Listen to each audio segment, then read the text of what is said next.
Marwadi university మంచి భవిష్యత్తు కోసం తెలుగు విద్యార్థులు ఇష్టపడే యూనివర్సిటీ. కాల్ 9059052378 9059052379. వ్యక్తులతో చాలా అప్రమత్తంగా ఉండాలి. లేకపోతే ఏ స్థాయిలో నష్టపోవాల్సి వస్తుందో అనేక సందర్భాల్లో పోలీసులు మనల్ని ఎప్పటికప్పుడు హెచ్చరిస్తూనే ఉన్నారు. ఇప్పుడు ఒక మహిళ జీవితంలో ఒక రాంగ్ కాల్ చేసిన నష్టం అంతా ఇంత కాదు.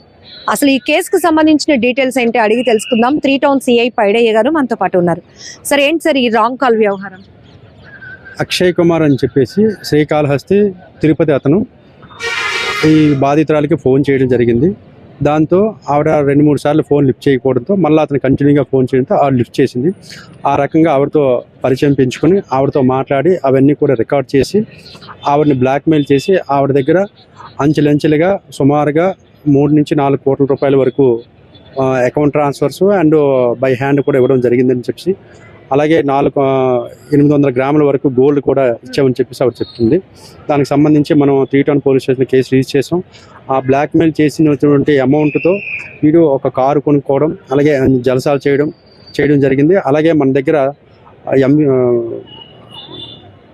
మన ఏరియాలో అతను ఒక 10 లక్షల రూపాయలు అంటే 2-3 టైమ్స్ ఆవిడని కలవడం జరిగింది. దాంతో మన దగ్గర కేసు రిజిస్టర్ చేసాం. అయితే ఇప్పుడు ఆవిడ ఇచ్చినటువంటి అమౌంట్ ఏదైతే ఉందో అవన్నీ కూడా అతని యొక్క బ్యాంక్ అకౌంట్స్ అన్ని కూడా వెరిఫై చేసి అప్పుడు మేము అది చెప్తామండి. ఎవరు సార్ ఈ శ్రీకాళహస్తికి చెందిన అక్షయ్? ఏం చేస్తూ ఉంటాడు? ఈ అక్షయ్ కుమార్ అన్న అతను ఏం చేస్తాడు, ప్రస్తుతానికైతే ఏమి ఆల్రెడీ మ్యారీడ్, అతను 2 పిల్లలు కూడా ఉన్నారు. అతనికి 39 ఇయర్స్ అండి. అయితే ఏం చేస్తాడంటే రియల్ ఎస్టేట్లో కొంత చేస్తాను అని చెప్తున్నాడు. మామూలుగా అయితే ఏమి పని చేయడం, ఊరి మీద ఖాళీగా తిరుగుతున్నాడు, ఏం జాబ్ లేదు. సార్, బాధిత మహిళ పేరు చెప్పొద్దు కానీ ఈమె ఏంటి సార్, ఎక్కడ, ఏ ఏరియా? బాధిత మహిళ వెస్ట్ గోదావరి డిస్ట్రిక్ట్ అండి. మన దగ్గరకు రావడంతో మన ఏరియా ఉంది కనుక మన ఏరియాలో ఇక్కడ కేసు రిజిస్టర్ చేయడం జరిగింది. ఎప్పటి నుంచి సార్ ఈ రాంగ్ కాల్ నుంచి చాటింగ్ వరకు వెళ్ళటం, బ్లాక్మెయిల్ వరకు?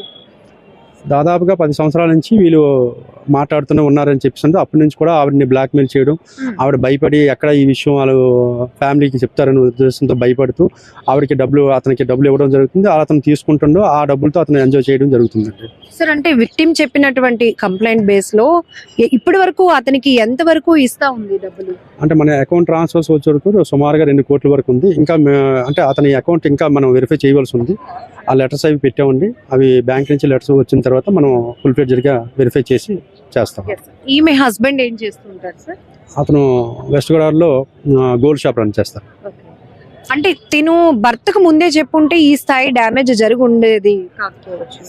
చెప్పాలండి, ఎందుకంటే ప్రతి ఒక్కరికి మేము చెప్పేది అది ఏదైనా ఇష్యూ అయితే మొదట్లోనే స్టార్టింగ్లోనే చెప్పగలిగితే మనం ఇంతవరకు ఈ లాస్ అనేది జరగకుండా ఉంటుంది. ఒకరిని బాధపడకుండా ఉండవలసిన పరిస్థితి ఉంటుంది. ఆవిడ చెప్పకపోవడం, చెప్తే కాపురం ఏమవుతుందనే భయంతో ఆవిడ చెప్పడం లేదని చెప్పడం జరిగింది. సార్, అంటే ఇప్పుడు ప్రైమరీగా ఉన్న ఇన్ఫర్మేషన్ వాళ్ళిద్దరూ ఫిజికల్ గా కూడా కలవడం జరిగిందా, లేకపోతే ఓన్లీ చాటింగ్ వరకు? ఇది బ్లాక్మెయిల్ చాటింగ్, వీడియోస్, ఫిజికల్ గా కూడా కలవడం జరిగింది. మన దగ్గర ఒక లాడ్జ్ లోనే, అలాగే హైదరాబాద్ లో కూడా, అలాగే వెస్ట్ గోదావరి ఏరియాలో కూడా కలవడం జరిగిందని చెప్పారు. అంటే భయపెట్టాడు, కలవకపోతే ఈ వీడియోస్ అన్ని కూడా మీ హస్బెండ్ కి చెప్తాను, లేకపోతే మీ హస్బెండ్ చంపుతాము అని చెప్పేసి బెదిరించడంతో ఆవిడ భయపడి నేను చేశానని చెప్పేసి ఆవిడ చెప్తాను. అక్షయ్ పైన ఎలాంటి చర్యలు తీసుకున్నారు? ఆల్రెడీ మనం రేప్ కేసు కింద, అలాగే ఎక్స్టార్షన్ కింద కేసు రిజిస్టర్ చేయడం జరిగిందని, రిమాండ్ కూడా పెట్టాము. పోలీస్ కస్టడీ అడుగుతాం, అడిగి ఫైనల్ అంటే ఆ డీటెయిల్స్ అన్ని వెరిఫై చేసి యాక్షన్ తీసాం.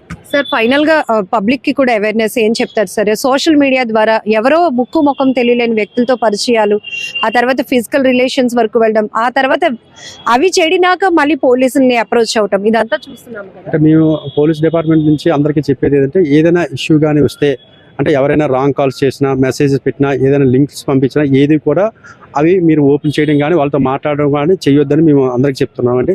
ఎందుకంటే దానివల్ల చాలా వరకు ఇష్యూస్ అన్నీ కూడా వస్తుంది. ఒకవేళ ఏదైనా జరిగితే ఇమీడియట్గా స్టార్టింగ్లోనే ఫ్యామిలీ మెంబర్స్ కానీ లేదంటే పోలీసులు కానీ అప్రోచ్ అయితే వాళ్ళ మీద చట్టపరమైన చర్యలు తీసుకోవడం జరుగుతుంది. వాళ్ళని అక్కడ వరకు అది మనం కంట్రోల్ చేయడం జరుగుతుంది.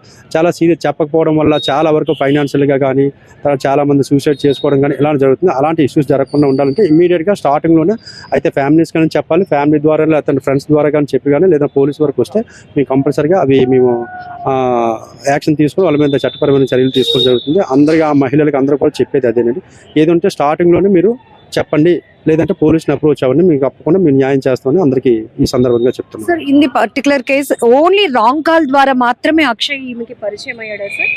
అంటే అతను కాల్ చేశాడు, నేను లిఫ్ట్ చేయలేదు 2-3 టైమ్స్. తర్వాత కంటిన్యూ చేయడంతో నేను లిఫ్ట్ చేశాను.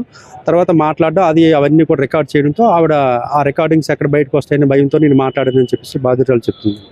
అంటే కొంచెం కనెక్టింగ్ మిస్ అవుతుంది సార్. అంటే కాన్వర్జేషన్ అనేది పర్సనల్ గా వెళ్ళిందా? ఎందుకు భయపడాల్సినంత పని ఉంది? పర్సనల్గా కూడా ఉన్నాయండి, అవన్నీ కూడా మేము వెరిఫై చేయవలసి ఉంది.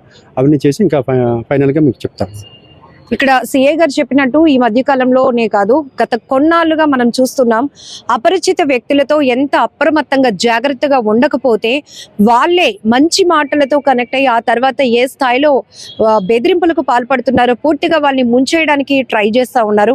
ఇక్కడ కూడా ఈ particular case 3 town police station పరిధిలో నమోదైన కేసు వివరాలు కూడా ఒక రాంగ్ కాల్ ద్వారా పరిచయమైనటువంటి వ్యక్తి, అది కూడా శ్రీకాళహస్తికి చెందిన అక్షయ్ అనే వ్యక్తి, ఆమెతో బలవంతంగా ఫోన్ కాల్స్ మాట్లాడడం, ఆ తర్వాత చాటింగ్స్ వరకు వెళ్ళటం, మళ్ళీ అవి పర్సనల్ వరకు వెళ్తూ మీ హస్బెండ్ కి చెప్పేస్తాను అని బెదిరించి కోట్ల రూపాయలు ఆమె దగ్గర లాక్కోవడం, ఇదంతా చూసిన తర్వాత ఆఖరికి ఇంకా భర్తను కూడా చంపేస్తానని బెదిరించే స్థాయికి ఆ వ్యక్తి యొక్క బెదిరింపులు బ్లాక్మెయిల్ జరగడంతో ఇప్పుడు ఆమె చివరికి పోలీసులను ఆశ్రయించింది. అతన్ని రిమాండ్ కి కూడా పంపామని చెప్తున్నారు 3 టౌన్ సిఐ పైడయ్య గారు. కెమెరా పర్సన్ శేఖర్ తో లక్ష్మి, ఐ డ్రీమ్ వైజాగ్.